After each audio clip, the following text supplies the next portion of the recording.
Bem, já estamos online aqui pelo cronômetro, esperando só o YouTube sincronizar com o pessoal e a gente começa. Já estamos online, Domingos Soares. Boa noite, pessoal. Primeiramente, gostaria de informar que essa live está dentro da programação da Lei Aldir Blanc. Lei essa que está sendo muito importante para os artistas do Brasil todo. Petrolina também ajudou bastante os artistas aqui de Petrolina. Eu queria agradecer bastante também ao pessoal do Fórum de Cultura de Petrolina, que foi uma união entre artistas, né, que nós fizemos para fazer com que vários artistas tivessem alcance a essa lei, a Lei Aldir Blanc. Então, gostaria de prestar meu agradecimento ao Fórum de Cultura de Petrolina. Agradecer também ao pessoal do Épico Cultural, na pessoa do professor Anderson Wagner, que foi um parceiro aqui na busca de soluções para a gente fazer essa live e também fazer outras coisas referentes à Lei Aldir Blanc. Então, um abraço aí para o professor Anderson Wagner, foi um parceiro importante. Agradecer também à Secretaria de Cultura de Petrolina, que manteve o diálogo com os artistas, né, atuando e sanando as dúvidas dos artistas. Eu estou aqui com meu amigo, diretor, encenador Domingos Soares. Domingos, que foi fundador do Teatro Popular de Arte e também do Célula de Teatro. Ano passado, concorreu ao Prêmio Senin como melhor elenco e melhor grupo de teatro, com o grupo Célula de Teatro, com o espetáculo As Bruxas de Salem. Com o TPA, concorremos e ganhamos vários prêmios, tanto com textos de Ariano Suassuna como outros grandes autores. Essa live nós vamos falar sobre a concepção dos espetáculos de Ariano Suassuna, como foi que se deu as montagens, como chegamos, né, a Ariano Suassuna, né, e fazer essa trilogia. Primeiramente, gostaria que Domingos falasse um pouco sobre sua carreira na arte, falasse como surgiu o Teatro Popular de Arte e como surgiu a trilogia de Suassuna. Então é com você, Domingos. Pessoal, boa noite. Eu vou falar rapidamente sobre mim, porque o foco aqui é falar sobre a trilogia de Suassuna. Eu sou ator e diretor de teatro, com mais de 30 anos de estrada aí no teatro. Já atuei e ou dirigi vários espetáculos de vários autores, dentre eles, além das 3 peças de Ariano Suassuna, Dias Gomes, Gianfrancesco Guarnieri, William Shakespeare, Gil Vicente, Sófocles, Arthur Miller, Nelson Rodrigues, dirigi 2 espetáculos de Nelson e atuei também. Enfim, como surgiu o Teatro Popular de Arte? Na verdade, o Teatro Popular de Arte se chamava GRUTAP, Grupo de Teatro Amador de Petrolina, que foi um conjunto teatral que surgiu na cidade de Petrolina no ano de 1989. Nós fazíamos parte de um grupo de jovens ligados à Igreja Católica, já tínhamos uma certa atividade de militância política na época também, né? Nós, quando eu digo, esse grupo de amigos que resolveu criar o grupo de teatro. E essas pessoas eram formadas, como ainda boa parte são hoje, por estudantes, por trabalhadores do comércio, da indústria, prestadores de serviços, por funcionários públicos, professores, profissionais liberais, enfim. E aí a gente fazia parte desse grupo de jovens, era como se fosse uma segunda família da gente, um grupo de amigos, e dentro do grupo de jovens já se fazia teatro também. Quando se tinha uma data comemorativa, às vezes a gente comemorava com peças de teatro. E aí a gente resolveu fazer um grupo de teatro de verdade que fizesse apenas teatro. E aí, desde o princípio, a gente estabeleceu quais eram os princípios, o que nortearia esse grupo de teatro. Seria fazer teatro de grupo, fazer teatro de repertório, né? Teatro de grupo, teatro de repertório implica em vocês montar espetáculos de teatro e esses espetáculos permaneçam vivos, né? Eles não sejam engavetados, como acontece muitas vezes hoje em dia. Hoje em dia é muito comum os artistas deles conseguirem aprovar um projeto, um espetáculo, além dessa. Quer falar alguma coisa, Severo? Só se puder falar um pouquinho mais alto, o pessoal tá falando aqui na live que tá um pouco baixo o áudio, mas dá para ouvir, mas tá um pouquinho baixo. Vou falar aqui mais perto, bem em cima de vocês. Ficou ótimo Hoje é agora. muito comum quando os artistas eles conseguem aprovar um projeto de lei de incentivo à cultura, eles fazem o espetáculo, cumprem aquela temporada que estava prevista no projeto e aí depois engaveta esse espetáculo. No teatro de grupo, no teatro de repertório, é exatamente o contrário. Você faz um espetáculo e esse espetáculo tem a pretensão de continuar vivo, de perdurar por vários anos, por várias temporadas. E era essa a intenção do Teatro Popular de Arte, quando surgiu em 1989 como Grutap. Fosse estabelecido também que seria um grupo sem fins lucrativos, e isso permitiu uma coisa que a gente chama autofinanciamento.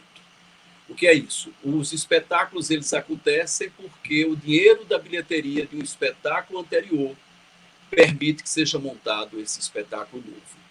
E foi nesse propósito, nessa ideia de grupos sem fins lucrativos, com autofinanciamento, através da bilheteria dos seus espetáculos, do repertório, que o Teatro Popular de Arte perdurou aí por mais de 30 anos. Ou seja, vai fazer aí 32 anos que esse grupo de teatro existe em Petrolina, que é um feito inédito, porque é muito difícil no país como o Brasil, onde o apoio à cultura ele é precário, um conjunto teatral perdurar por mais de 3 décadas, como é o caso do Teatro Popular de Arte. E aí, nessa história de montar o grupo de teatro, em 89, nós começamos a ler textos teatrais de diversos autores nacionais e estrangeiros. E nos deparamos com o autor Ariano Suassuna. A gente se identificou de imediato com o universo teatral de Ariano Suassuna, até porque se trata de pessoas que são nordestinos, somos sertanejos, temos essa convivência com as temáticas ligadas à terra, à agricultura, à seca, às problemáticas da fome no sertão. E aí o universo de Ariano Suassuna nos caiu de prato cheio para começar a enveredar pelo caminho da dramaturgia através de Suassuna. Lemos todas as obras de Suassuna e resolvemos montar O Santo e a Porca, que naquele momento, em 89, era o que permitia para as possibilidades de elenco que o grupo tinha, né? Era uma peça de 7 personagens e aí a gente resolveu que ia começar pelo Santo e a Porca. Embora a ideia, a intenção e a vontade fosse iniciar logo pelo Alto da Compadecida. Então tá, 1989 nós começamos a ensaiar O Santo e a Porca, que é uma peça que foi escrita por Ariano Suassuna em 1957, e é a segunda peça mais montada de Ariano Suassuna, depois do Alto da Compadecida. Então, O Santo e a Porca é a segunda peça mais famosa do autor. E a peça trata de um tema da natureza humana que é a avareza, né? O apego às coisas materiais, a avareza exacerbada pela guarda de coisas, de bens materiais, pelo possuir bens materiais. Isso não é um tema que foi inventado por Ariano Suassuna na dramaturgia. Não, isso já foi retratado por vários autores e existem obras clássicas do teatro mundial que retrataram esse tema antes de Ariano Suassuna. E Ariano Suassuna bebeu exatamente em 2 dessas obras clássicas que eu vou citar, né? A primeira delas foi Plauto, o autor Plauto, do teatro grego-latino, que escreveu uma peça chamada Aululária, ou A Comédia da Panela, né? Existe esse livro chamado A Comédia Latina, que é de Plauto e Terêncio, onde consta essa peça chamada Aululária. E aí, Plauto escreveu essa peça no século III a.C. Já se tratou desse tema da avareza humana. E a partir daí, vários autores de teatro, na história do teatro, a partir de Plauto, começaram a usar Plauto como referência, toda vez que queria retratar o universo da avareza humana. E assim o fez também Molière. Em 1668, Molière, na França, escreveu o Avarento. A Aululária de Plauto, a ação acontecia em Atenas, o Avarento de Molière, a ação acontecia em Paris. E Molière, ele praticamente reescreveu a obra de Plauto nos cânones da comédia francesa do século XVII. Ele aproveitou a mesma trama de um velho, um pai de família, que era muito apegado aos bens materiais, que era um avarento, que tinha muito medo dos seus criados e da sua família descobrir o seu dinheiro. Ele pegou a mesma trama dos casamentos obstaculados pelos pais. Existia sempre um jovem de uma família e uma jovem de outra família que queriam se casar, e havia o obstáculo dos pais para esse casamento acontecer. Então, Molière, ele praticamente recriou dos modelos da comédia francesa a comédia Aululária de Plauto, e se tornou também um clássico, uma referência ao se tratar da avareza do ser humano, a peça O Avarento de Molière, que eu tive o privilégio de ver algumas montagens, inclusive uma montagem célebre com o ator Paulo Autran, em São Paulo. Aí Ariano Suassuna, em 1957, tendo já visto já lido essa peça, né? Porque Ariano Suassuna, ele costumava dizer que ele tinha um mundo mítico, né? Esse mundo mítico dele era advindo das suas vivências da cidade de Itaperoá, né? Antes de retratar mais o Santa e a Porca, deixa eu rapidamente falar para a gente entender o porquê que esse mundo mítico de Ariano Suassuna vai permear todas as obras dele, né? Ariano Suassuna, para quem não sabe, ele teve o pai assassinado quando Ariano tinha 3 anos de idade. O pai de Ariano, João Suassuna, tinha sido governador do estado da Paraíba, e depois que cumpriu seu mandato de governador, ele passou a ser deputado federal, e ele foi assassinado no Rio de Janeiro, naquele período que se antecedeu à Revolução de 1930. Então, o assassinato do pai de Ariano fez com que a mãe de Ariano, Dona Rita, se mudasse com os 9 filhos, saísse da Paraíba e viesse para o Recife, com medo de toda a perseguição política, a violência que estava havendo no país e no estado naquela época.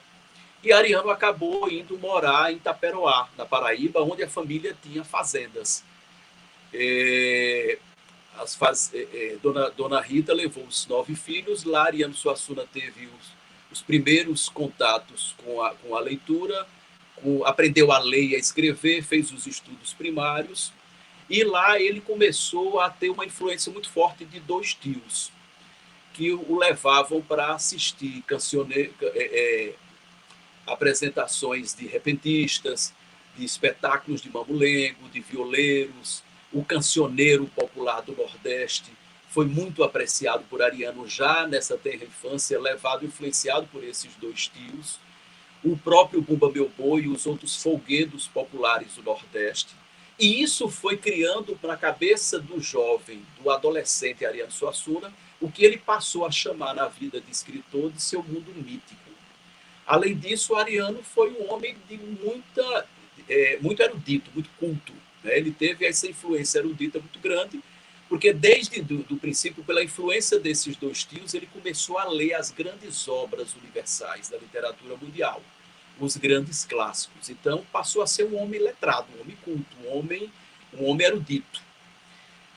Ariano Suassuna foi fazer os estudos secundários no Recife,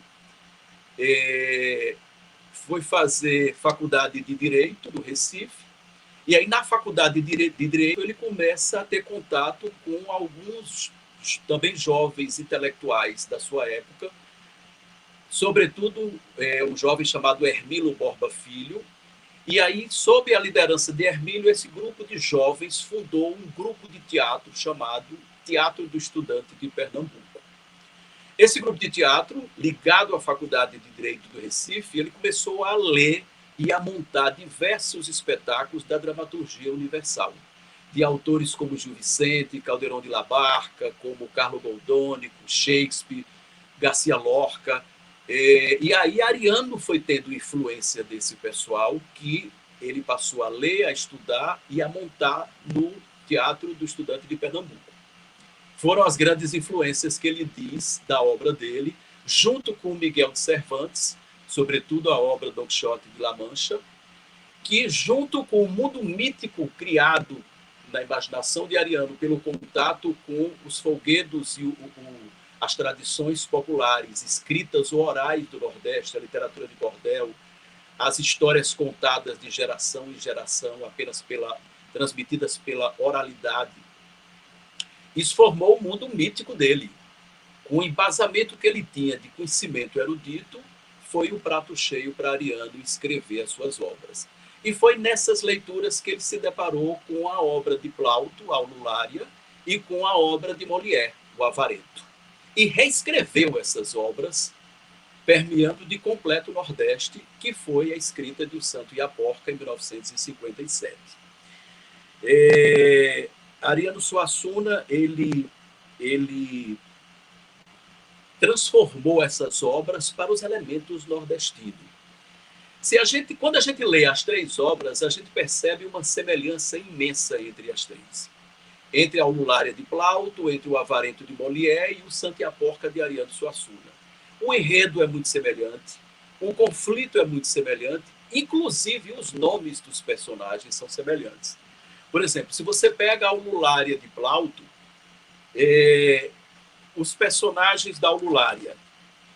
Na Aululária de Plauto também existe um deus, chamado Deus Lá, onde o personagem principal ele é devoto desse deus para proteger o dinheiro dele que está escondido dentro de uma panela. No Santo e a Porca nós temos Santo Antônio, que Ariano Suassuna é devoto dele, para que ele proteja o dinheiro. Ariano Suassuna, Euricão, é devoto de Santo Antônio para que Santo Antônio proteja o dinheiro de Euricão que está escondido dentro de uma porca de madeira. Temos Euclião na Aululária, que é o papel do velho Avarento. No Santo e a Porca nós temos Euricão. Então, Euclião e Euricão. A semelhança de nomes. Nós temos o velho rico, que é chamado de Megadoro, na Aululária de Plauto.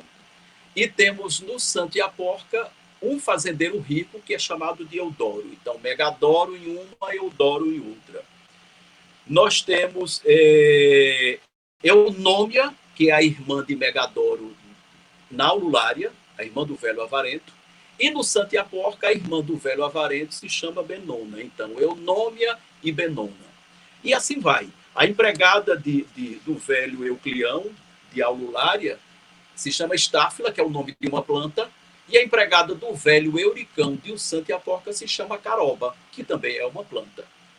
Então, veja, essa semelhança de trama, eu acho que muita gente que deve estar assistindo já deve ter visto, esta live já deve ter assistido O Santo e a Porca. Então, O Santo e a Porca tem aquela trama do velho que guarda o dinheiro na porca e pede a Santo Antônio para proteger o dinheiro dele, para não ser descoberto. O velho tem uma filha chamada Margarida e uma irmã chamada Benona. Essa filha Margarida, num dado momento, a convite do fazendeiro Eudoro, ela vai passar férias na casa deste fazendeiro e lá ela conhece o filho do fazendeiro que se chama Dodó. Esse rapaz estuda em Recife e foi passar as férias na casa do pai, em Itaperoá. Os dois se apaixonam, Margarida e Dodó, filho de Eudoro.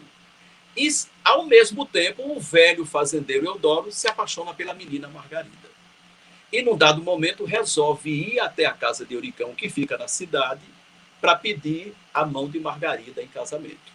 Na carta que ele envia, ele já diz de pronto que vai roubar o mais precioso tesouro do velho. O velho avarento, louco, alucinado, neurótico, já imagina logo que ele vai roubar o dinheiro que tem dentro da porca, imaginando o velho que ele descobriu que ele guarda dinheiro numa porca. E aí você já imagina a confusão que se cria antes mesmo da chegada desse fazendeiro. Enfim, a empregada esperta, que é Caroba, muito astuta, muito semelhante à empregada do velho Euclião, em Aululária, e a empregada do velho Avarento, de Molière. As três empregadas são extremamente astutas. é através da trama que elas fazem que tudo acaba funcionando e se chega ao desfecho da peça. Então, a astúcia dessa empregada é tão grande que ela acaba convencendo todo mundo e realizando 3 casamentos. O casamento do filho de Euricão com o filho de Eudoro, o casamento de Eudoro com Benona, que já tinham namorado lá no passado, na juventude, tinham rompido esse relacionamento, e o casamento dos 2 criados, Caroba e Peão, que é empregado do fazendeiro Eudoro. Ou seja, nas outras peças acontece 1 ou 2 casamentos, e em Ariano Suassuna acontece logo 3. Né? Por isso que Ariano Suassuna é considerado, das 3 obras, o mais complexo. A trama, a intriga é muito mais bem urdida, muito mais cheia de que propôs. Né? E aí, veja, no final, o público que passa a peça todinha assistindo e dando risada, caindo na gargalhada com esse desespero desse velho, com a trama feita por Caroba, por Peão, com os disfarces, com as enganações que acontecem dentro da peça, com as pancadarias, este público que ri o tempo inteiro, no final se emociona, se toca com o destino do velho.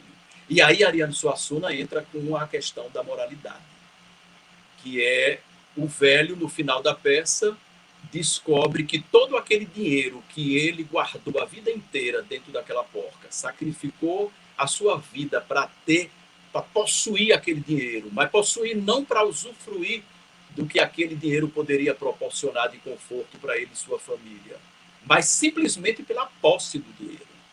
No final da peça ele descobre que esse dinheiro não vale mais nada, que o dinheiro está recolhido, que o dinheiro não tem valor nenhum.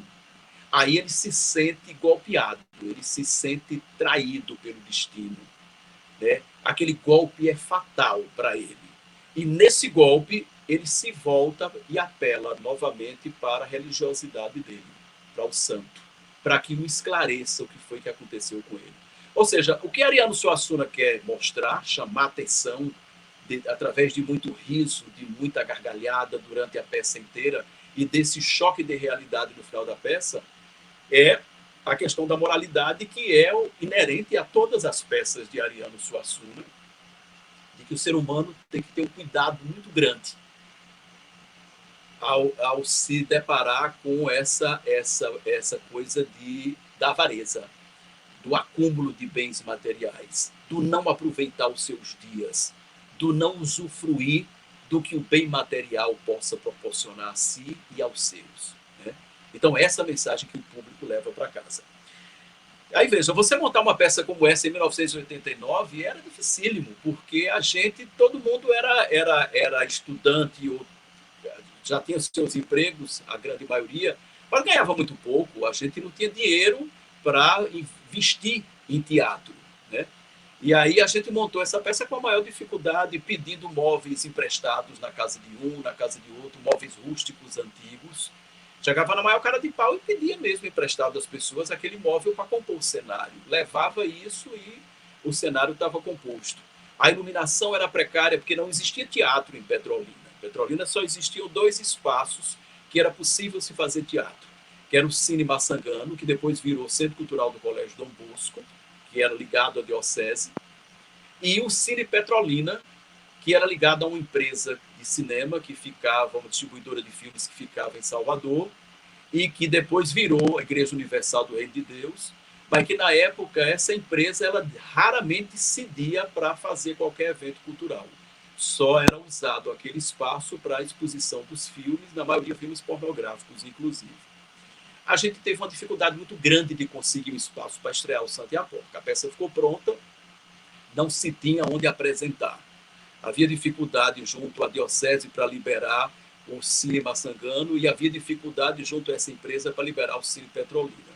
Foi aí que surgiu o convite, tinha um colega nosso que fazia parte do elenco, que era de Paulistana, no Piauí, e ele comentando lá com a família que essa peça já estava pronta, que eles estavam querendo estrear e não tinha ainda espaço em Petrolina disponível. A prefeitura de Paulistana se interessou e convidou a gente para estrear a peça lá. E assim nós viajamos para Paulistana. Mais uma vez a saga de ir antes lá para identificar na casa das pessoas quem é que tinha um móvel rústico que pudesse ser usado no cenário daquela peça. E aí a peça, em setembro de 1989, estreou em Paulistana. No mesmo mês de setembro, a gente conseguiu a liberação do Cine Petrolina para fazer a peça acontecer em Petrolina. E aí aconteceu, foi casa cheia, o teatro cabia em torno de 700 pessoas, eu acho que a gente deveria ter umas 500, 600 pessoas na plateia, e aí surgiu oficialmente o Teatro Popular de Arte com a estreia de O Santo e a Porca, em 1989. Viajamos para várias cidades com essa peça, no mesmo esquema de pedir móveis emprestados, de ver um espaço que pudesse abrigar a realização do espetáculo.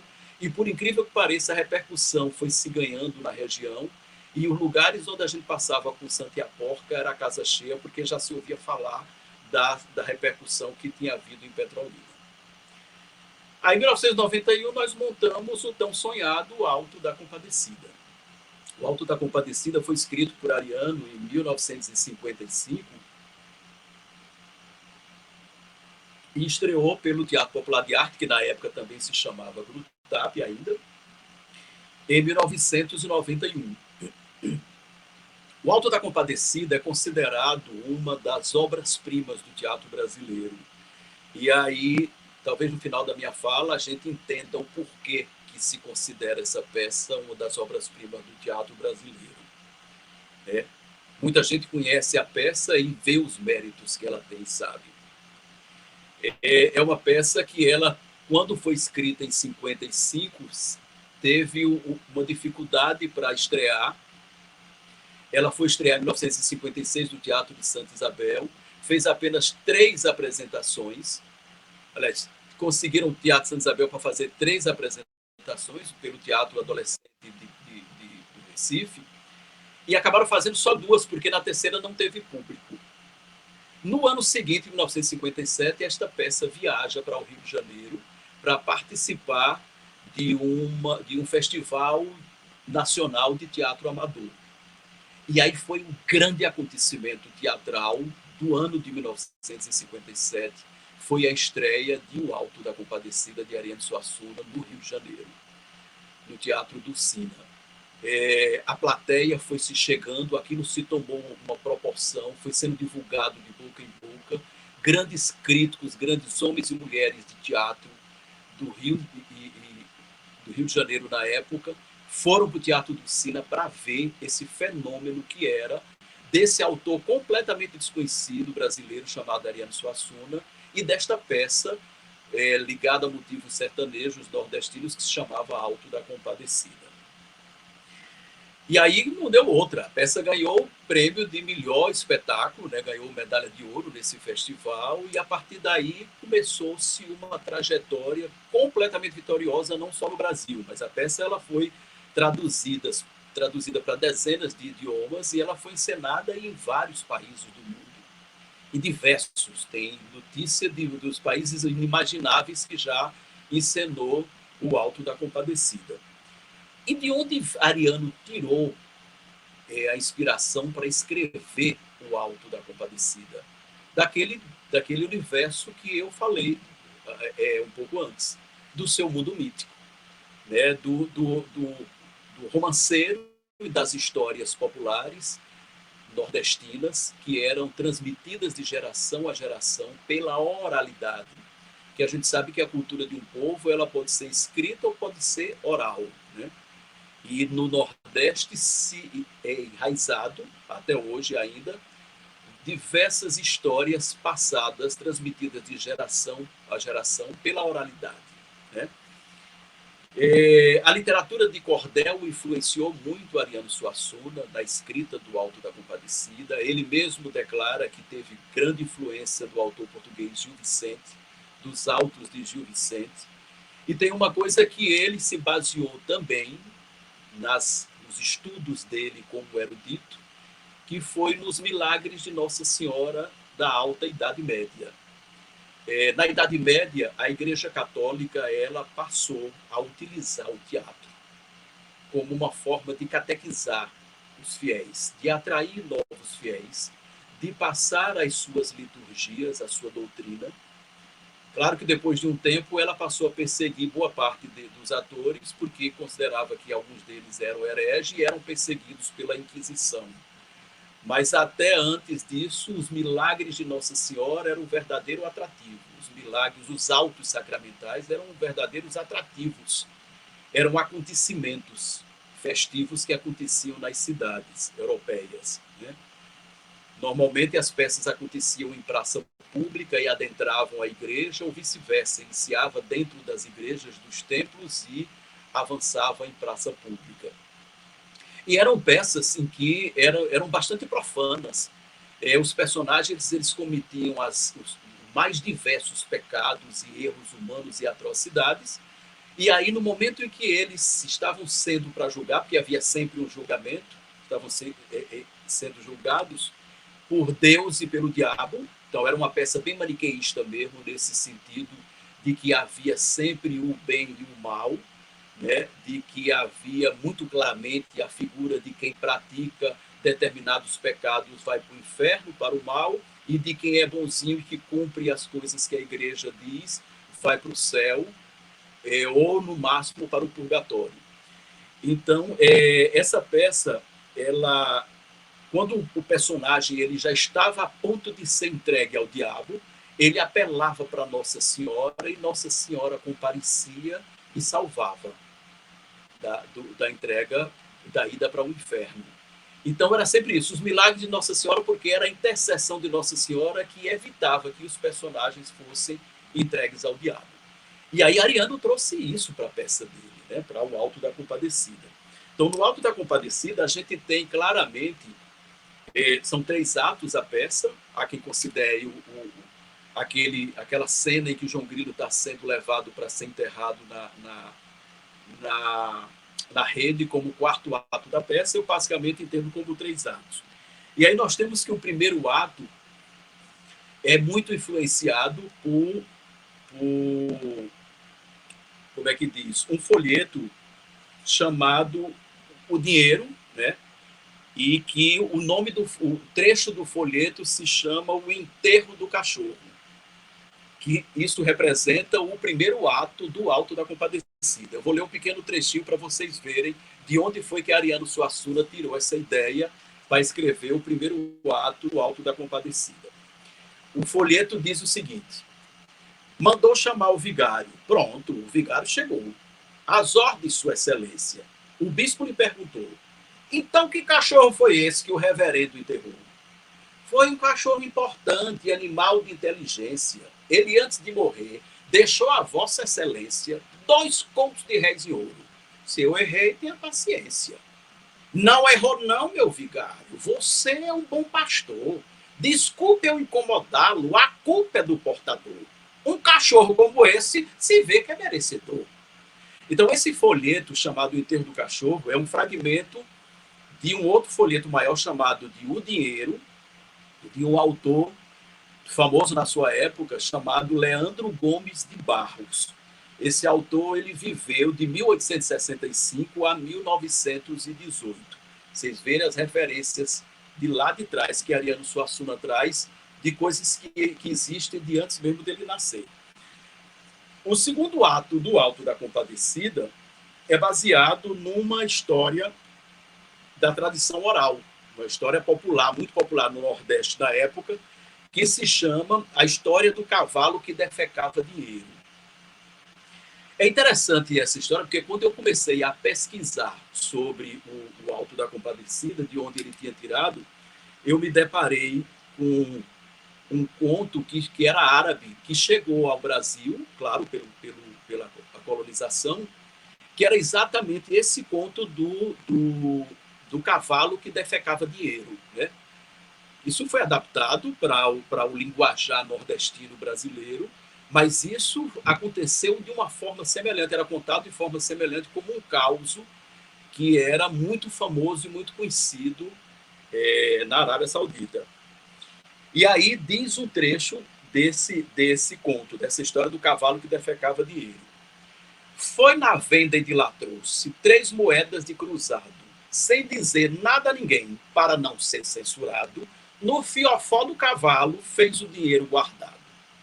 Disse o pobre, ele tá magro, só tem o couro e o osso, porém tratando-se dele, meu cavalo é um tesouro. Basta dizer que defeca níquel, prata, cobre e ouro. História do cavalo que defecava dinheiro, obra popular recolhida por Leonardo Mota. Dizem no conto original árabe que existia um duque muito avarento, que quando soube que este pobre estava vendendo esse cavalo que defecava dinheiro, este duque foi correndo comprar o cavalo. Comprou o cavalo, quando chegou em casa, viu que o cavalo não defecava dinheiro coisa nenhuma. Voltou para cobrar o dinheiro de volta, para brigar com o pobre que tinha lhe vendido o cavalo que defecava dinheiro, e o pobre astuto já tinha outro plano em mente. Ele começou a tocar uma flauta, dizendo que aquela flauta era mágica, que fazia as pessoas voltarem a viver, e para comprovar para o duque, ele ia fazer uma demonstração. Já tinha combinado, lógico, com a mulher, com a esposa dele, e aí ele colocou um saco com sangue por dentro do vestido da mulher, deu uma facada exatamente nesse lugar. Quando o duque viu aquele sangue, a mulher caída, ele tocou na flauta e a mulher viveu de novo. O duque não só comprou a flauta do pobre, como chegou em casa e foi fazer o teste com a mulher dele. Deu uma facada na mulher, tocou a flauta, a mulher morreu, e aí a história é semelhante com o que acontece com os cangaceiros do Alto da Compadecida. Você vê que é de um mesmo conto, que é o cavalo que defecava dinheiro, que Ariano tirou 2 momentos do segundo ato do Alto da Compadecida. O terceiro ato é baseado também num conto da oralidade, passado de geração a geração, chamado O Castigo da Soberba. É uma obra popular que diz o seguinte, um pequeno trecho. O diabo fala: lá vem a compadecida, mulher em tudo se mete. Aí Maria diz: meu filho, perdoe esta alma, tenha dela compaixão. Não se perdoando esta alma, faz-se dar mais gosto ao cão. Por isso absolva ela, lançai a vossa benção. Aí Jesus responde: pois minha mãe leve a alma, leve em sua proteção. Diga às outras que a recebam, faça com ela união. Fica feito o seu pedido, doa a ela a salvação. É O Castigo da Soberba, que é uma obra popular recolhida por Leonardo Mota, junto a um cantador de viola, chamado Anselmo Vieira de Souza, e esse cantador viveu de 1867 a 1926. Então foram esses os folhetos e as histórias populares que influenciaram Ariano Suassuna nos 3 atos do Alto da Compadecida. Existem elementos, várias pessoas, pesquisadores que estudaram a obra Alta Compadecida, a própria dramaturgia de Ariano Suassuna, foi motivo de pesquisa por vários pesquisadores pelo mundo afora, inclusive, não foi nem só no Brasil. E uma dessas pesquisas que eu cheguei a ler na época da montagem de algumas dessas peças foi essa daqui, que se chama O Sertão Medieval, Origens Europeias do Teatro, de Ariano Suassuna, de uma escritora chamada Lígia Vassalo. Esse livro me foi extremamente útil, porque com a leitura deste livro eu consegui entender e inclusive usar nas próprias encenações dos espetáculos uma série de elementos que acabam que passando despercebidos quando se depara com uma peça de teatro. Essa autora, Lígia Vassalo, é uma professora da Universidade do Rio de Janeiro, e ela se debruçou sobre toda a obra de Ariano Suassuna, fez referências a várias obras do teatro universal durante toda a história do teatro, comparou as obras com o universo de Ariano, encontrou essas identificações, e essa pesquisa dela foi a tese de doutorado dela na área de literatura, se tornou doutora em letras, e dessa tese de doutorado ela publicou esse livro que foi o Sertão Medieval. Existe no Alto da Compadecida elementos circenses. Ariano Suassuna também ele foi muito influenciado pelo circo. Ele costumava dizer que na época dele, na época de vários de nós, existiam circos itinerantes que saíam de cidade em cidade. E aí Ariano assistia todos esses espetáculos de circo que passavam em Taperoá, e ele ficava muito fascinado pelos palhaços do circo. Então isso motivou Ariano a levar a influência dos palhaços de circo para o Alto da Compadecida, através da dupla de João Grilo e Chicó. João Grilo, claro, ele tem referências, ele tem origens europeias, né? Existia inclusive um personagem chamado João Grilo na Europa, muito famoso de peripécias, talvez a fama do João Grilo nordestino advenha daí. E existia uma figura, uma pessoa de verdade, conhecida na época da infância de Ariano Suassuna, muito esperta, que também se chamava João Grilo. E aí, João Grilo é inclusive um personagem famoso de um folheto de literatura de cordel, né? Então, o João Grilo ele tem essas referências da Europa, mas Ariano Suassuna, ao compor o seu João Grilo, ele usou muita base do circo, do palhaço de circo, inclusive no elemento da dupla de palhaços.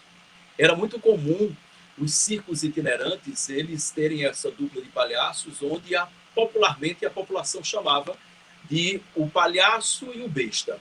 Era sempre um palhaço mais esperto e um palhaço meio besta, que era enrolado pelo mais esperto, que fazia todos os mandados e as obrigações que o palhaço esperto lhe mandava, e esse era chamado o besta. Então essa figura, essa dupla de o palhaço e o besta era muito comum no universo circense.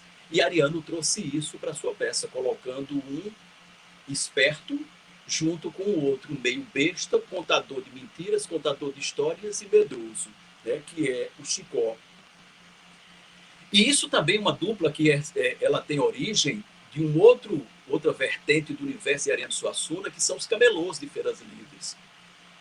Era muito comum existir até pouco tempo atrás, eu não sei se ainda existe isso na feira de Caruaru, mas eu particularmente quando era criança em Petrolina, eu vi isso nas feiras livres, que era a figura do camelô, que vendia suas beberagens, que vendia seus xaropes, que vendia suas pomadas, que serviam para tudo quanto é tipo de dor, para torcicolo, para artrite. E para atrair o povo para comprar esses produtos na feira livre, esse camelô usava uma cobra, usava um filhote de jacaré, usava um teiu dentro de uma mala ou de uma maleta.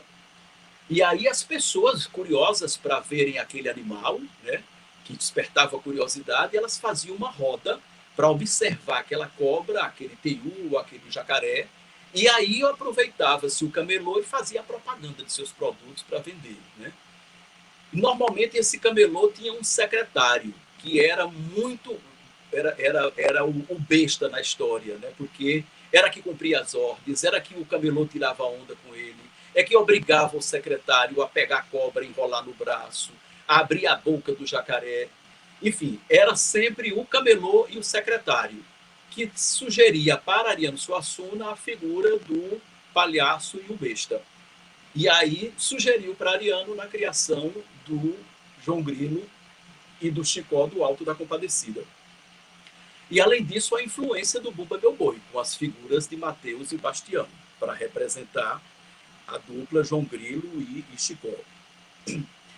O TPA ele teve 3 montagens diferentes do Alto da Compadecida.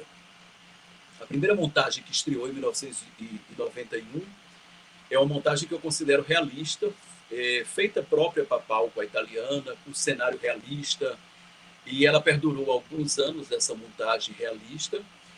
Claro que os personagens tinham sua caricatura, porque é muito difícil caber apenas nos cânones do teatro realista, no palco, a italiana. As figuras criadas por Ariano no Alto da Compadecida, elas parecem que têm vida própria, então esse lado circense pitoresco, ele sobressai ao realismo.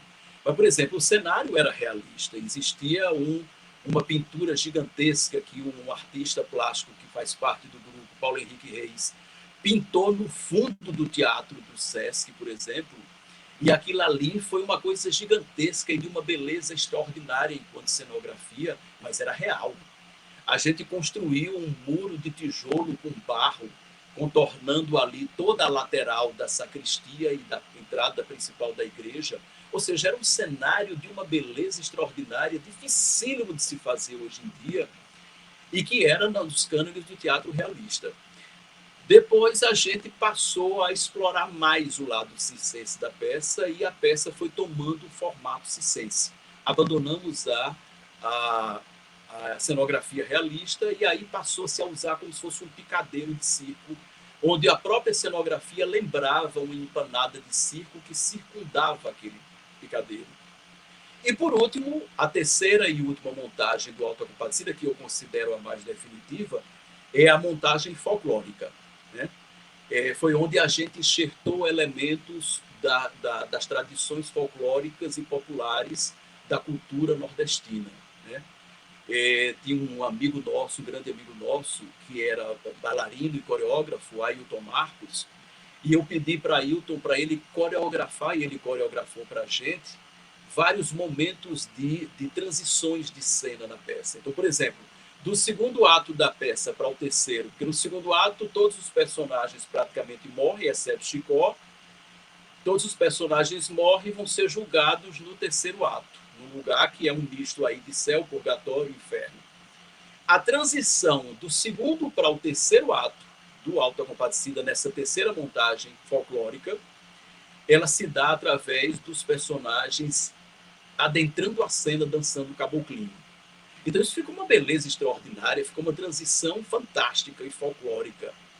A entrada do diabo no Alto da Compadecida, do assistente do demônio, do encorado, que é o diabo-chefe, ela acontece com esse diabo fazendo dança, o folguedo popular.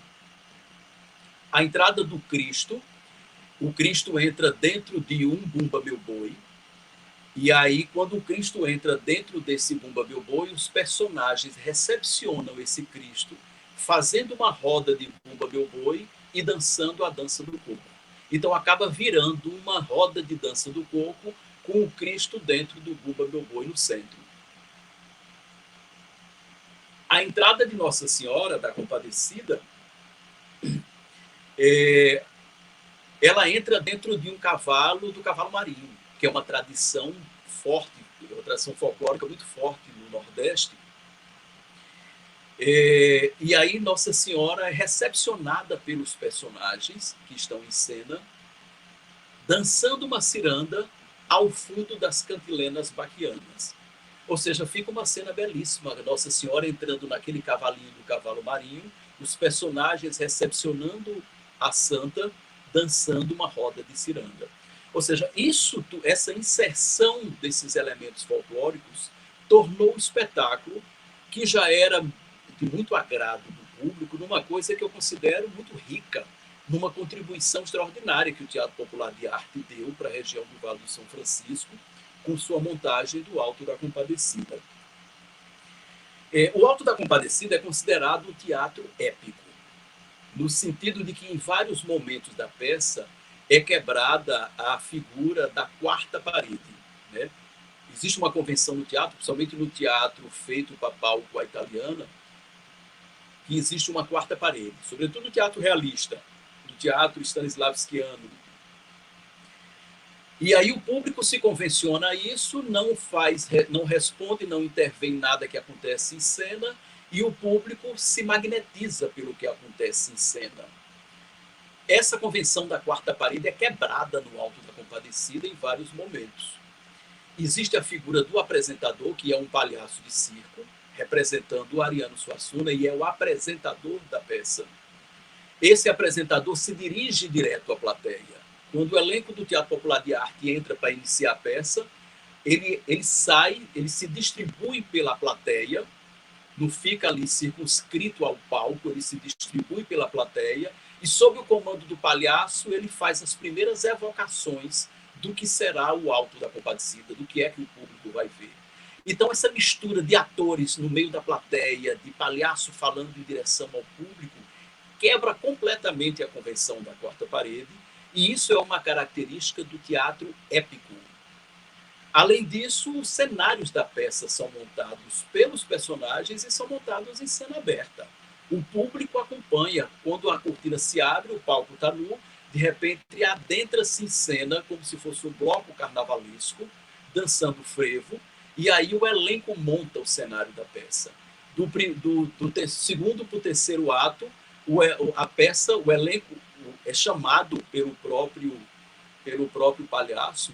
João Grilo e o cangaceiro Severino do Aracaju, que estão mortos em cena, são acordados pelo palhaço para trocar o cenário para o terceiro ato. Isso é dito e é feito em cena aberta.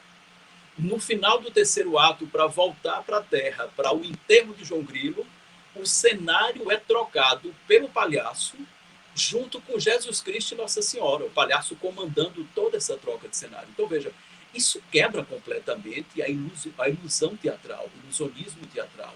O público se dá conta que está assistindo uma peça de teatro. Isso quebra a convenção da quarta parede, isso é, no que a gente chama no teatro, nas delimitações do teatro, de teatro épico. Agora, é um teatro épico completamente diferente, em um sentido, do teatro brechtiano. Né? É um teatro épico e dialético, do ponto de vista brechtiano, nesse sentido de quebrar a convenção da quarta parede, de trocar cenário em cena aberta.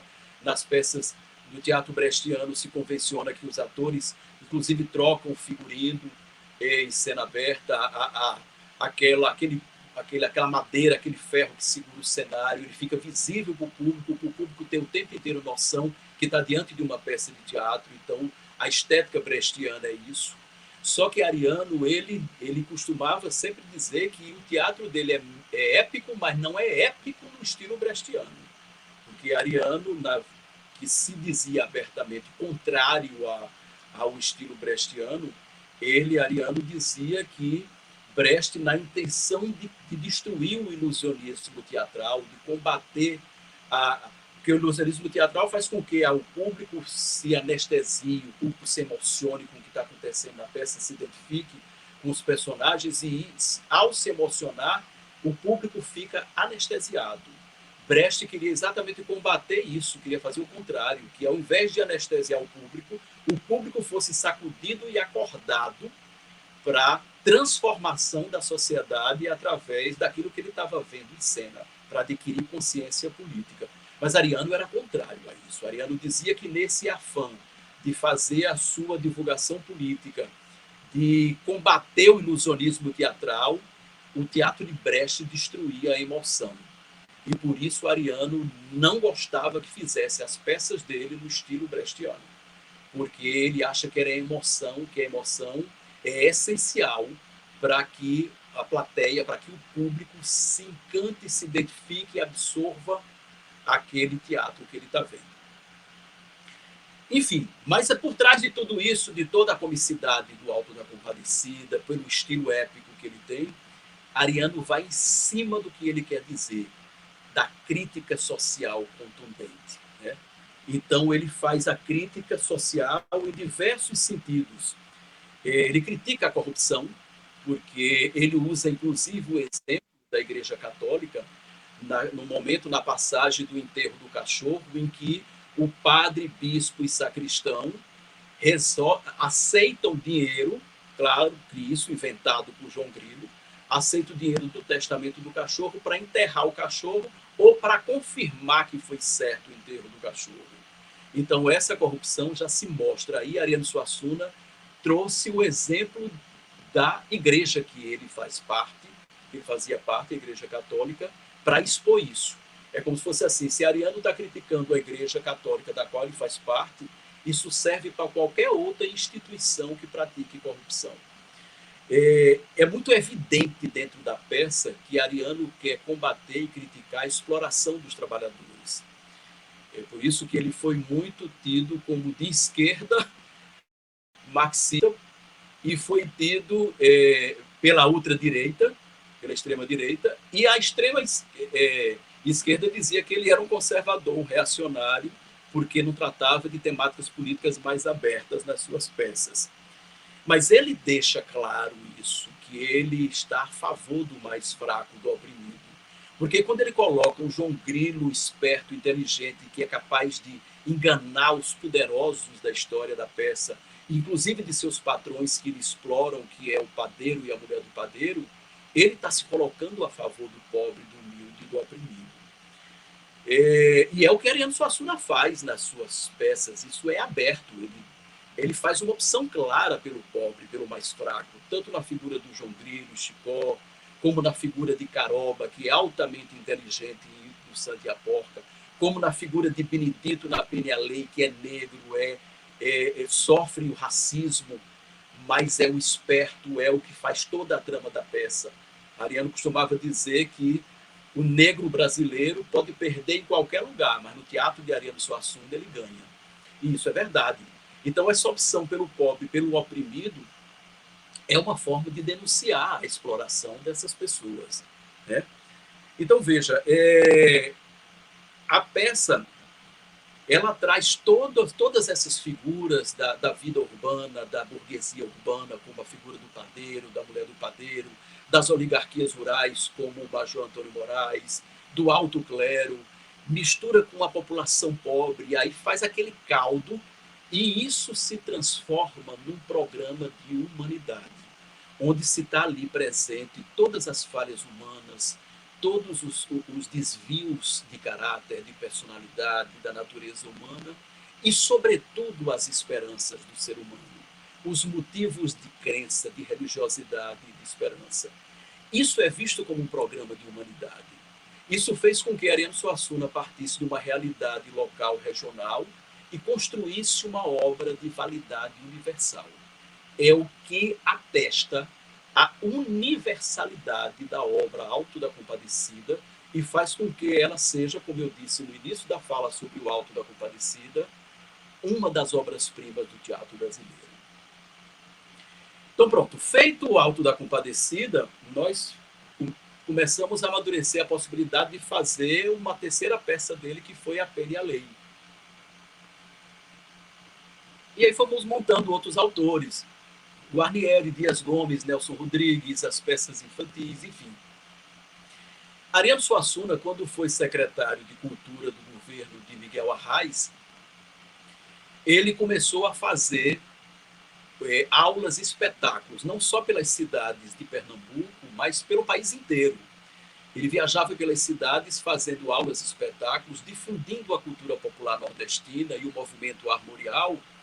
E ele levava atores de teatro, ele levava bailarinos, levava músicos, e a aula espetáculo dele era permeada por apresentações artísticas desses artistas que ele levava com ele. A primeira vez que Ariano foi fazer essa aula espetáculo em Petrolina, essa aula espetáculo aconteceu no Cine Massangano, que virou o Centro Cultural do Colégio Dom Bosco. E nós, do Teatro Popular de Arte, que na época ainda se chamava Grupo TAP, resolvemos fazer uma encenação da biografia de Ariano Suassuna. É como se fosse os personagens das duas peças que a gente tinha montado dele, o Santo Porca e o Alto da Compadecida, os personagens falando sobre a vida do autor, as criaturas falando sobre o criador, como uma forma de introduzir o autor, introduzir Ariano Suassuna para o grande público e ele iniciar a aula espetáculo dele. E isso foi uma coisa fantástica, porque os atores do TPA entraram de vários pontos do teatro, por várias portas, e saíram do meio da plateia, já caracterizado como personagem do Santo Porco do Alto da Compadecida, e aí foram subindo no palco, fazendo toda uma encenação da vida de Ariano. Depois dessa encenação feita, encenamos um trecho grande de O Santo e a Porca para ele ver. E no final a gente convida Ariano Suassuna para o palco, que era para iniciar a aula espetáculo dele. Ele ficou encantado com aquilo, deu muitas gargalhadas. Ele ficou, você percebia o entusiasmo dele no abraço da gente, no acolhimento. E ele me disse nesse momento que era sempre muita satisfação que ouvia das montagens nossas, do Santo e a Porca e do Alto da Compadecida. Até então, as tratativas com Ariano para a questão dos seus direitos autorais eram feitas por telefone. eram feitas através de carta, ou a carta que se mandava através de um portador que vinha de Petrolina para Recife. Nesse momento aí eu aproveitei o entusiasmo do autor e aí já fiz o contato para a terceira peça. Eu disse, certo, mas nós temos vontade de montar A Pena e a Lei para juntar com o Santo e a Porca e o Alto da Compadecida e fazer a trilogia de Suassuna. Ele disse, já está autorizado. Pode fazer na hora que quiserem. Aproveitamos a deixa do entusiasmo do autor e já pedimos a autorização, que de fato foi dada depois, formalmente por escrito. E aí fizemos, em 2008, A Pena e a Lei, de Ariano Suassuna, completando assim a trilogia de Suassuna. Com a estreia da Pena e a Lei, a gente passou em alguns momentos a colocar em cartaz a trilogia completa. O Santo e a Porca, o Alta Compadecida e A Pena e a Lei. A Pena e a Lei, ela também tem origens no romanceiro popular do Nordeste e nas histórias de tradição oral, né? Ariano Suassuna, em 1951, ele estava muito doente. Ele deixou a faculdade de Direito do Recife e foi para Taperoá, voltou para Taperoá para se tratar de uma doença pulmonar. E aí ele estava cheio de complicações pessoais, de caráter religioso, da forma de ver o mundo, aqueles conflitos que se tem na adolescência, na juventude. E aí Ariano já namorava com Zélia Suassuna, que seria futuramente a sua esposa. Como ele estava doente em Itaperoá, Zélia Suassuna e mais 3 pessoas queridas de Ariano resolveram sair do Recife para visitar Ariano em Itaperoá. Escreveram para ele dizendo o dia que iam. Aí então Ariano resolveu escrever um entremês. Entremês era uma peça de teatro curtinha, rápida, que normalmente se apresentava nos entreatos de uma peça grande. Entre o primeiro e o segundo ato se apresentava um entremês para distrair ali o público enquanto se mudava o cenário ali atrás da cortina. E aí, em 51, para receber a visita dessas 4 pessoas queridas, Ariano Suassuna escreveu um entremês, uma peça curta para Mamulengo, para ser encenada por bonecos de Mamulengo, chamada Torturas de um Coração, ou Em Boca Fechada Não Entra Mosquito. E assim ele escreveu. E aí fez festivamente a peça, com a banda de pífano e zabumba como sonoplastia, e recebeu essas 4 pessoas queridas dele em Itaperoá com essa peça. E os personagens desta peça eram figuras recorrentes da tradição do romanceiro, da literatura de cordel, das tradições orais populares do Nordeste, advindas já da comédia dell'arte italiana. Então você tinha ali nesse entremês a figura de Vicentão, o Valente, o Cabo 70, o Kengo, o negro Kengo Benedito, porque quando a figura era muito inteligente no sertão dessa época, era comum que se chamasse de o Kengo. O sujeito que era muito inteligente, que era muito esperto, que era muito astuto, ele tinha o Kengo fino, ele tinha o Kengo bom. Então, normalmente as pessoas diziam, lá vai o Kengo. Era o esperto, era o inteligente. Então, Benedito é uma figura recorrente do mamulengo nordestino. E ele era chamado de o Kengo Benedito, pela astúcia, pela inteligência, pela habilidade que ele tinha. Então, Ariano pegou Vicentão, Cabo 70, Benedito e acrescentou mais 2 personagens, tirado do universo mítico dele, das imaginações dele, que foi Marieta, a mulher fatal, né? A primeira mulher fatal que a imaginação infantil dele cuidou, segundo ele, a mulher sedutora de homens. E essa personagem de uma mulher fatal, sedutora de homens, ela é recorrente na história do teatro mundial. Ela é recorrente na comédia dell'arte italiana. Dificilmente havia um espetáculo da comédia dell'arte que tinha o caráter da improvisação, onde este personagem da mulher fatal não estivesse presente. E além da mulher fatal de Marieta, ele colocou o Pedro, que é o motorista de caminhão. A figura do motorista de caminhão, na época de Ariano Suassuna, na infância dele, era uma figura muito bem vista na sociedade nordestina, no sertão, né? Era uma pessoa de valor, ela dirigia um caminhão, ela transportava os alimentos, ela transportava as mercadorias, era um bom partido para as moças casarem nessa época. Então, esses 5 personagens compuseram Torturas de um Coração. Aí, veja, em 1955, Ariano escreveu O Alto da Compadecida. Ele dirigia um grupo de teatro do Ginásio Pernambucano, e ele tinha se comprometido com a direção do Ginásio Pernambucano de, no aniversário do ginásio, dar uma peça de teatro, encenar uma peça de teatro. Ele já tinha escrito O Alto da Compadecida. Tentou dirigir esse grupo de atores, tudo adolescente, e não conseguiu acertar na encenação. Não funcionou. Aí ele desistiu do Alto da Compadecida. Mas e aí? Ele tinha se comprometido com a escola que iria dar uma peça de teatro no aniversário do Ginásio Pernambucano. Aí o que foi que ele fez? Ele escreveu, num dia só, uma peça chamada O Processo do Cristo Negro, que é uma espécie de facilitação do terceiro ato do Alto da Compadecida.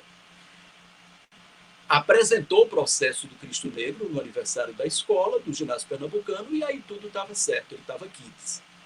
Quando estreou o Alto da Compadecida, em 1956, no Teatro de Santa Isabel, ele entendeu que não havia mais sentido essa peça, O Processo do Cristo Negro, porque ele já tinha tratado a questão do preconceito racial no terceiro ato do Alto da Compadecida. Então ele gavetou essa peça. Lá na frente, em 1959, ele pegou como é que diz?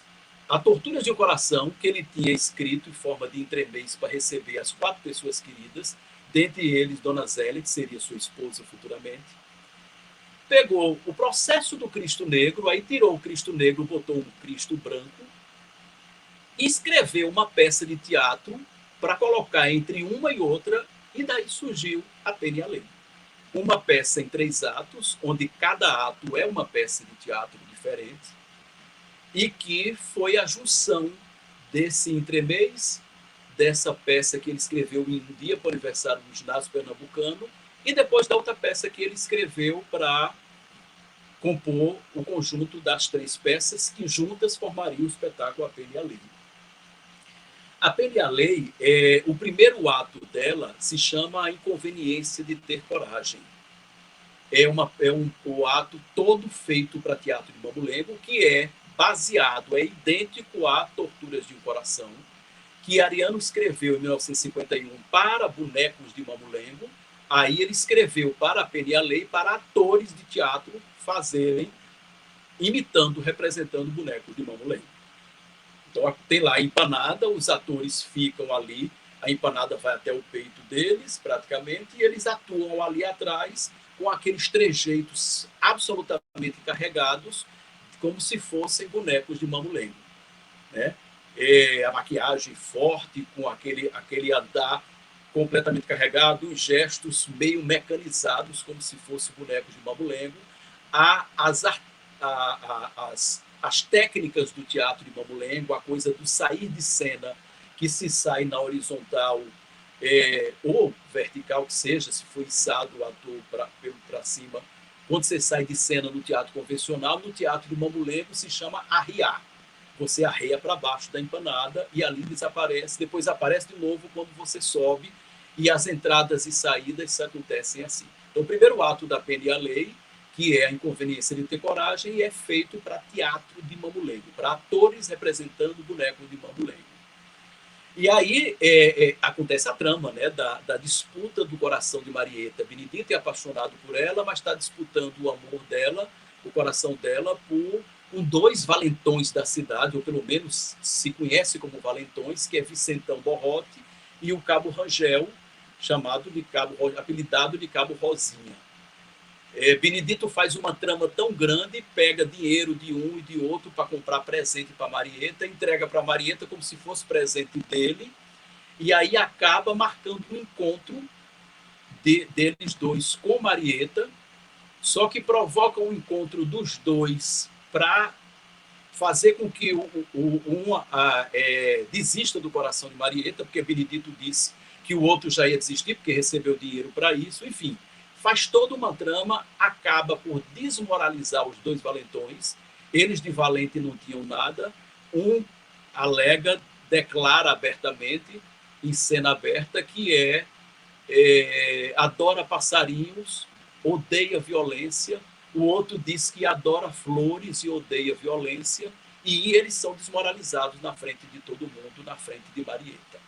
E acaba que Benedito, ao desmoralizar os dois valentões, achando que conquistou o coração de Marieta, Marieta vai e declara para ele que de fato está apaixonada por Pedro, que já tinha sido namorada dele no passado, mas que reatou durante aquela circunstância de se reencontrar.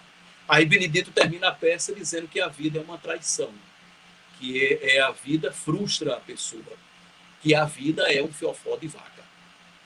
Então, assim acontece a inconveniência de ter coragem. O segundo ato de A Pena e a Lei é o caso do novilho furtado. Foi a história que Ariano escreveu para intercalar entre as duas. E aí é uma verdadeira aula de direito, né? Ariano Suassuna, formado em direito, ele escreve um enredo, uma trama em que o fazendeiro rico Vicentão lhe furtam um novilho, e aí ele chega na delegacia e dá parte ao cabo, ao delegado, dizendo que o novilho foi furtado por um vaqueiro dele chamado Mateus. Mateus é intimado a ir depor na delegacia pelo delegado, o dito valente, Cabo Rosinha, e aí Mateus vai com quem? Com Benedito, esperto. E antes de ser ouvido pelo delegado, por ideia de Benedito, Mateus vai e leva um carneiro e dá de presente ao delegado esse carneiro, dizendo que é para os presos pobres de Itaperoá, porque era costume de se dizer isso na época. Aí chega Vicentão achando que está com a faca e o queijo na mão, porque é o fazendeiro rico, e é muito maltratado pelo delegado, porque o delegado, já pelo fato de ter recebido o carneiro, está propenso a pender para o lado de Mateus. Vicentão vai dar dinheiro ao delegado. O delegado, agora que recebeu o carneiro de um e o dinheiro de outro, se declara para as duas partes que ele é absolutamente imparcial. Aí pronto, aí começa aquela trama de julgamento, as confusões que Benedito faz. Entra em cena Padre Antônio, que é a testemunha de Mateus, e Padre Antônio, que é mudo, que é surdo e é moco, não ouve, e é velho. Padre Antônio diz, como testemunha, que Mateus não roubou novilho coisa nenhuma, porque no dia do furto do novilho, Mateus estava com ele em uma outra cidade fazendo a unção de enfermo e uma missa de caridade. Aí fica a palavra de Vicentão contra a palavra de Padre Antônio, acaba se acreditando em Padre Antônio, Mateus é absolvido, termina o ato da peça se descobrindo que quem roubou o novilho foi o irmão de Mateus, que era funcionário da delegacia, Joaquim, e que tinha roubado esse novilho porque ele trabalhou nas terras de Vicentão, plantando algodão como meeiro. Vicentão explorou ele, não pagou o dinheiro do algodão que ele plantou nas terras de Vicentão, e ele resolveu roubar o novilho para se ressarcir do prejuízo. Termina a história do segundo ato dizendo que a justiça, mesmo por vias tortuosas, ela muitas vezes se faz, né? E isso é o caso do novilho furtado. O terceiro ato de A Pena e a Lei é exatamente aquela peça escrita em um dia por Ariano, que era chamada do Processo do Cristo Negro, e agora, para A Pena e a Lei, passou a se chamar Alto da Virtude e da Esperança. Acontece semelhante ao Alto da Compadecida, que do segundo para o terceiro ato, todos os personagens morreram e vão ser julgados no terceiro ato. Só que, diferente do Alto da Compadecida, que há uma verdadeira carnificina, há um assassinato em massa, um genocídio em massa, praticado por Severino do Aracaju, na Pena e a Lei, cada personagem morre do seu motivo. E cada motivo de morte tem a ver com a outra pessoa que vai morrer em seguida.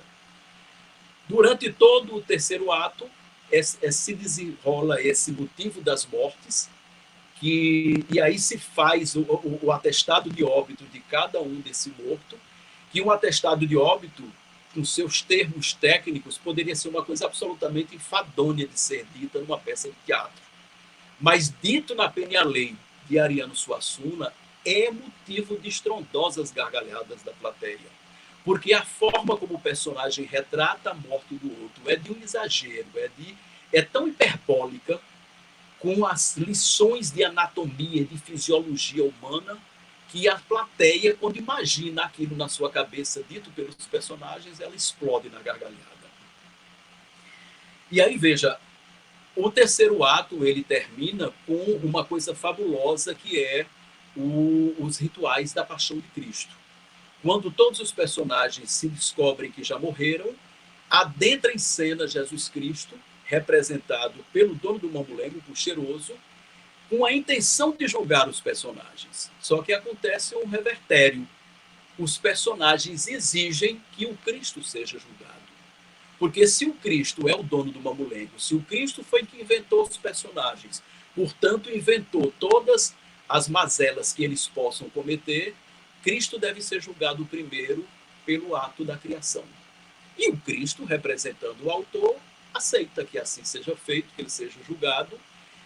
Aí começa todos os rituais da Paixão de Cristo, desde a traição de Judas, o beijo no jardim, desde a negação de Pedro, com o galo cantando, Cristo sendo levado a Barrabás, a Herodes e a Pilatos, o público, a multidão escolhendo por ordem de Pilatos entre Jesus e Barrabás, e o público e a multidão escolhendo Barrabás, e por fim a crucificação de Cristo. Cristo é morto e crucificado.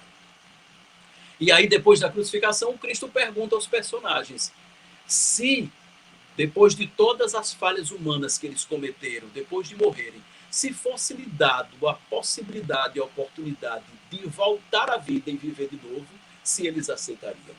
E todos são unânimes em dizer que voltavam, que a vida era muito boa, que apesar de todos os reveses, eles gostavam de viver e que aproveitariam a chance se pudessem voltar. E assim termina a peça, Jesus Cristo dizendo que se eles aceitam a criação a ponto de morrer e quererem voltar a viver de novo, é porque eles redimem a criação de Cristo e por isso estão todos perdoados. Mais uma vez, a peça termina com a moralidade e com a compaixão de Ariano Suassuna, perdoando todo aquele batel de pecadores. Aí veja, por trás disso, a mesma coisa que é feita nas outras peças, a contundente crítica social, a exploração dos trabalhadores pelos patrões, a justiça sendo corrompida para beneficiar alguém que tenha mais dinheiro em detrimento de uma pessoa mais pobre, mais humilde, a questão da prostituição, a fome, a miséria, todo o universo que Ariano quer retratar, quer combater, quer criticar, ele traz para o seu espetáculo A Pena e a Lei. E tudo isso com muito riso. Por trás de absoluto riso, a plateia ri o tempo inteiro, né? Chega um momento tal, depois que a gente montou a trilogia, que a gente fazia uma enquete e acabou desistindo, porque é completamente imprevisível a resposta. Qual é das 3 peças de Ariano que a pessoa mais gosta? A gente, claro, imagina que vai ser do Alto da Compadecida, porque é a obra-prima do autor, né, considerada a peça mais importante dele. Mas, por incrível que pareça, há uma quantidade imensa de gente que diz que gosta mais do Santa e a Porca, outros dizem que gosta mais do Alto da Compadecida, e outros se dividem e dizem que gosta mais da Pena e a Lei. Enfim, o terceiro ato da Pena e a Lei, ele é, como eu já disse, com essa figura do Cristo, da Paixão de Cristo, dos rituais da Paixão de Cristo, um retorno também, como é no Alto da Compadecida, da medievalidade, da coisa medieval. Se no Alto da Compadecida nós temos os milagres de Nossa Senhora como um traço medieval, nós temos na Pena e a Lei os rituais da Paixão, como se fossem os rituais dos autos sacramentais, que são típicos da Idade Média. Ou seja, é o caldo, o romance popular do Nordeste, a literatura de cordel, as tradições populares, as histórias, os causos contados oralmente de geração para geração, a comédia dell'arte, a arte erudita, de Goldoni, de Gil Vicente, de Caldeirão de la Barca, de Shakespeare, a influência de Cervantes no seu Don Quixote de La Mancha, todo esse caldo faz com que Ariano Suassuna crie essas obras de uma riqueza cultural gigantesca. E que a gente teve o privilégio, o prazer e o privilégio de montar as 3 e de completar essa coisa que a gente chama de trilogia de Ariano Suassuna. Terminei. Severo pode retornar.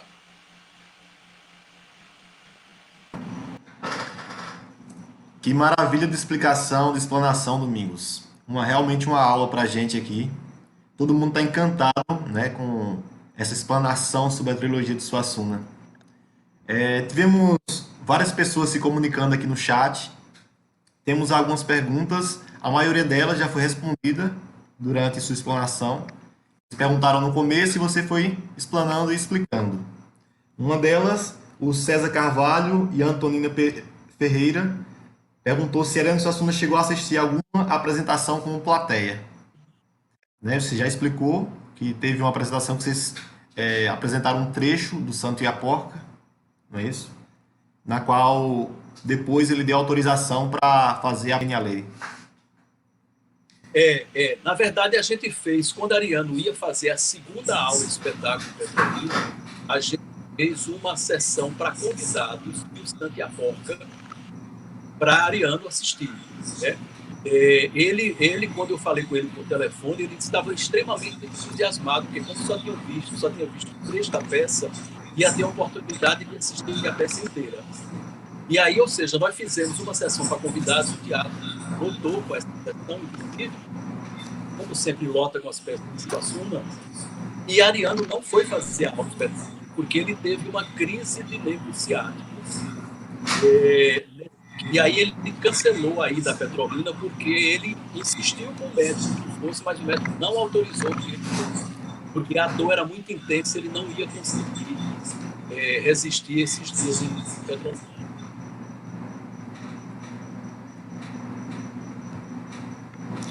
Domingos, a Maravilha de Sofia fez uma pergunta aqui.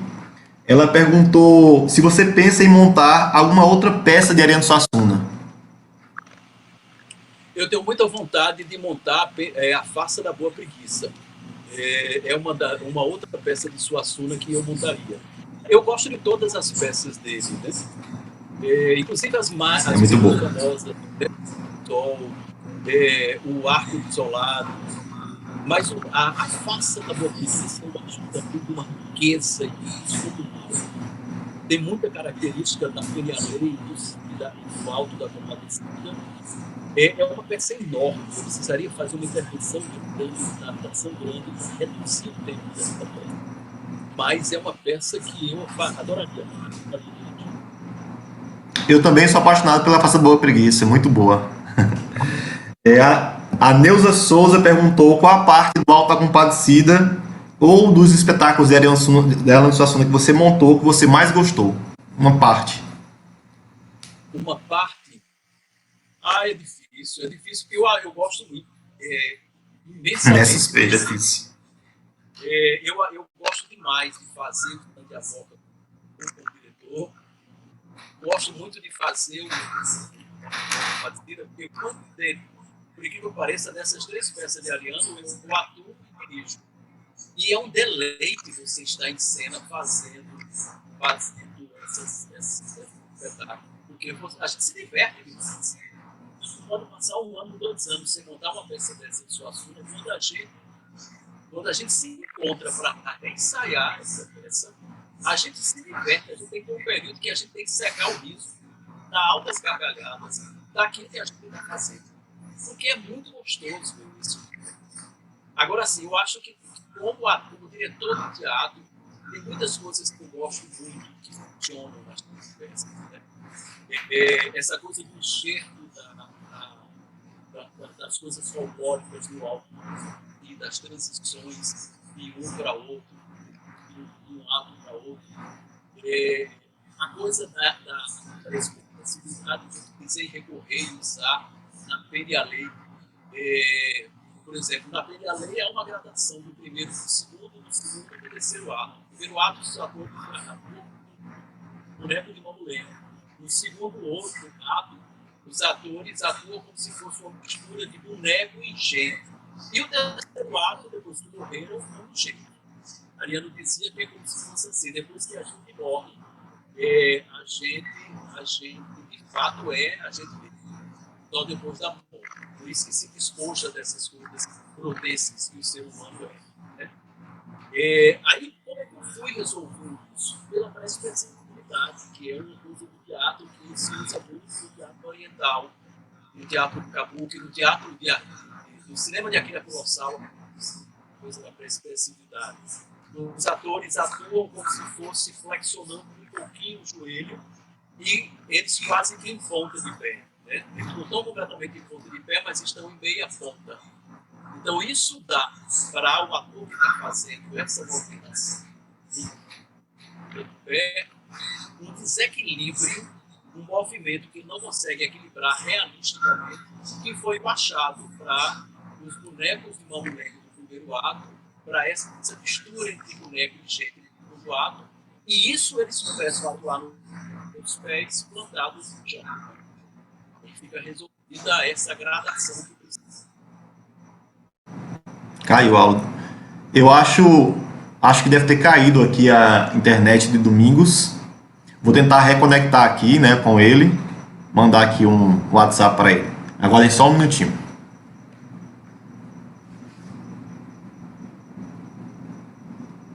Vocês estão online aqui, né?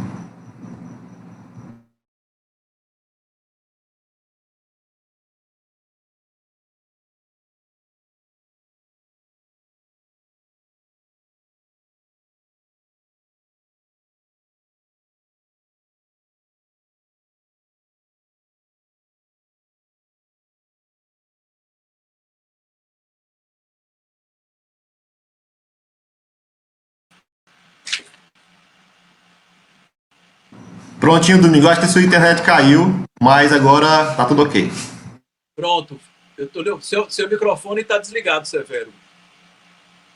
Eu tô desligando porque tá dando microfonia. Estão falando aqui no chat, aí eu tô desligando ele assim que eu termino de falar.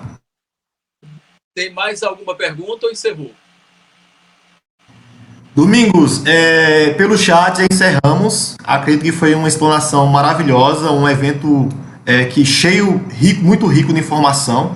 Com certeza quem assistiu saiu com o que é mais aqui, porque realmente foi uma palestra, uma aula muito boa. Estão pedindo aqui, falando que é uma gratidão, Domingos, pelo grande pesquisador, ator e diretor e produtor cultural que você é. Foi uma gratidão estar com você nessa live. Então é isso. A live é muito boa e parabéns. Ok. Boa noite a todos. Até a próxima. Boa noite, pessoal. Tchau, tchau. Até a próxima.